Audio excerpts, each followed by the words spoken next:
el servicio de acompañantes de la Asociación Española. Bueno, se nos vino el frío y frente a los primeros síntomas de la gripe, yo me prevengo con Biogrip C porque es el más completo, porque además de bajar la fiebre, calma el dolor, no daña el estómago, tiene acción súper rápida y es además lo que te recomiendan los médicos para poder combatir el dolor y la fiebre provocadas por el dengue. Así que ya saben, para prevenir, Biogrip C.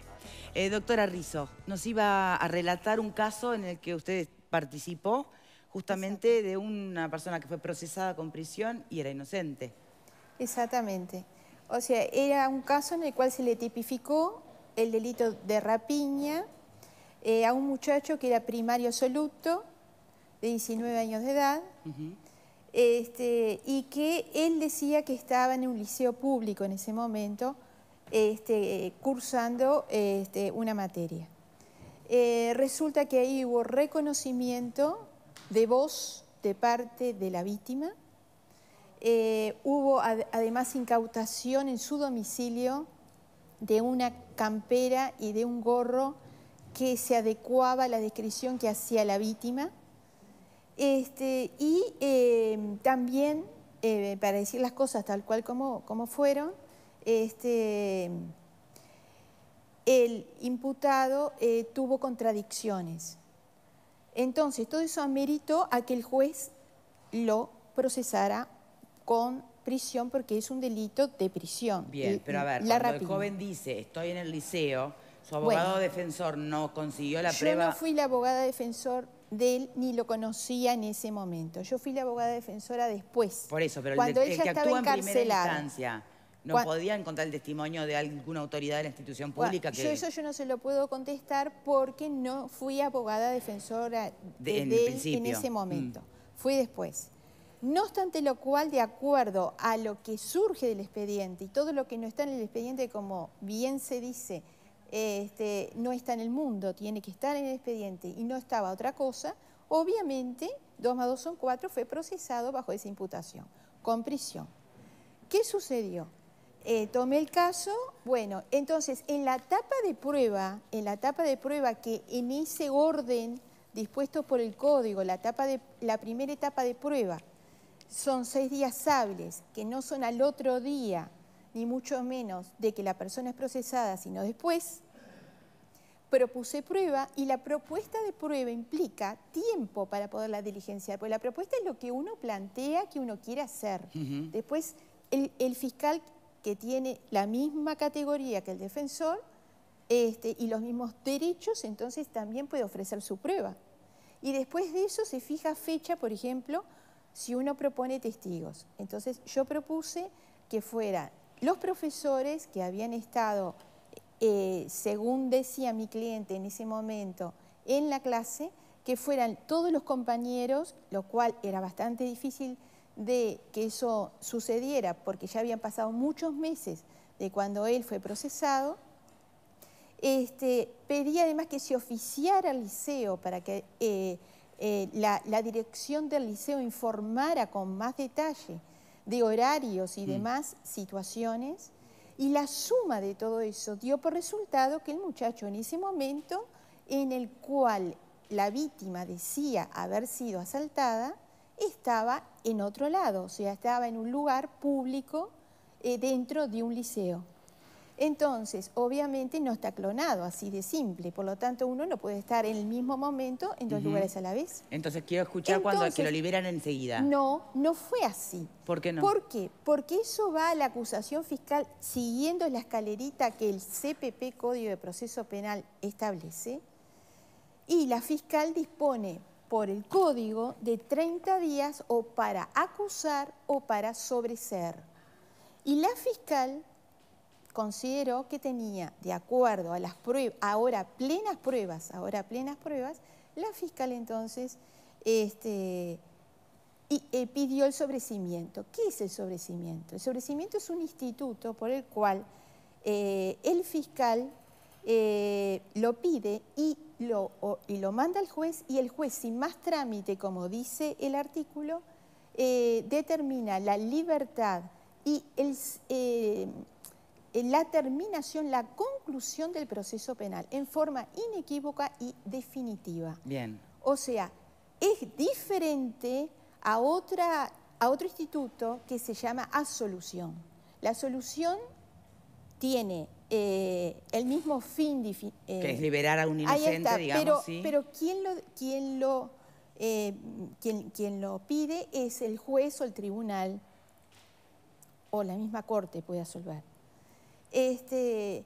Y esa solución puede ser apelada por el fiscal, no obstante lo cual, si la persona está presa, puede salir. De todas maneras, si se trata del instituto del sobreseimiento, que lo plantea el propio fiscal, no va a ser apelado nunca. No admite, por eso, o sea, no admite. Pero ¿cuánto tiempo se toma la fiscalía después de que usted acerca estas pruebas? Es a partir del momento, en este caso, cuando todas estas pruebas se ingresan al expediente, sí. Entonces, obviamente, se termina esa etapa y comienza otra, y ahí es cuando la Fiscalía tiene 30 días para expedirse, que lo hizo dentro de los 30 días en plazo, como corresponde. O sea, todas las autoridades hicieron las cosas como debían de hacerlo.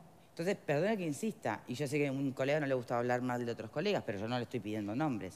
¿Qué pasó antes de que a ustedes porque terminó viviendo la situación que vivió este joven, porque en realidad alguien en algún eslabón de la cadena no hizo bien el trabajo?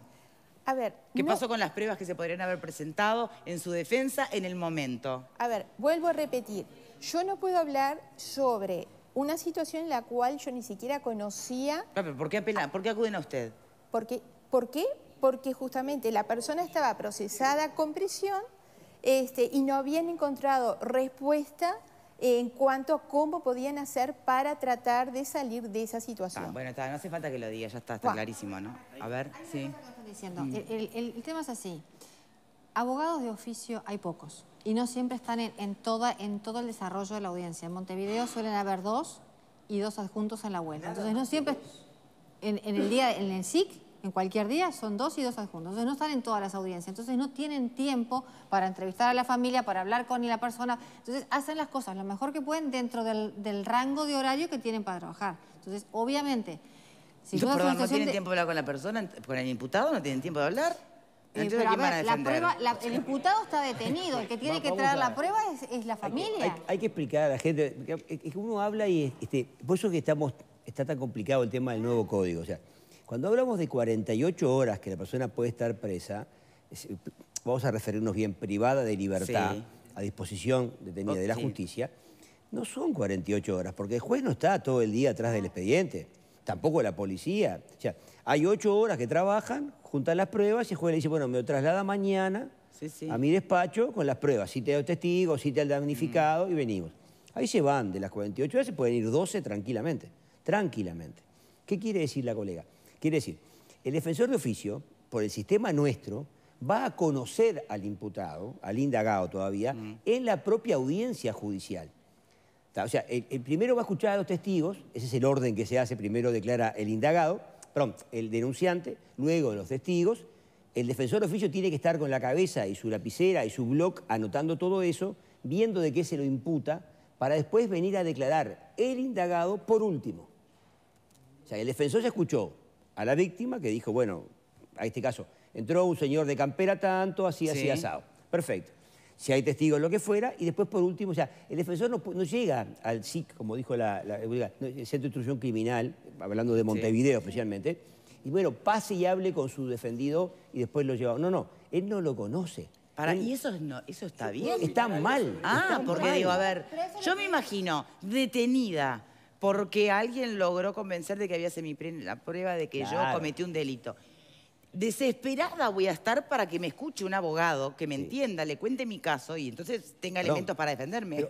Es peor esta información, es peor. Te voy a explicar por qué es peor. A ver. Porque el código no habilitaba ni siquiera la presencia del abogado en el expediente hasta tanto no pidiera el procesamiento. Exacto. Una ley del 2000... Ya están los derechos y ahí las garantías del indagado. Una ley del 2004, una ley que tiene hoy 12 años, habilitó la presencia del abogado en esa instancia, escuchando a los testigos, escuchando a la víctima y pudiendo hacer repreguntas. Perdón, no está de más recordar que esta ley que estamos hablando de este código es de la época de la dictadura. Ah, claro, sí. 1981, plena dictadura. Sí, o sea, pensar en garantías en aquel momento era un poco ilusorio. Igual la Constitución tampoco deja. Ojo, el código es conteste con la Constitución de la República que dice el abogado entrará en el sumario. O sea, el artículo es muy claro de la Constitución de la República. O sea que la pirámide está clarísima. ¿Cuál es el problema de todo esto? O sea, que ahora estamos rasgando de la vestidura, vuelvo a lo mismo, que queremos que estemos presentes, pero esta gente que está procesada ahora, como bien dijo la doctora, se cumplen con los procedimientos que el código pide. O sea, estamos pidiendo a gritos cambiar el código. Yo quisiera, doctor, inferir algo. No entiendo el tema legal, por eso los escucho con mucho interés a todos. Pero qué cosa más curiosa, ¿no? Los que creemos que el Estado es el escudo de los débiles y que el Estado está justamente para apoyar a aquellos más vulnerables, a aquellos que no pueden pagarse servicios.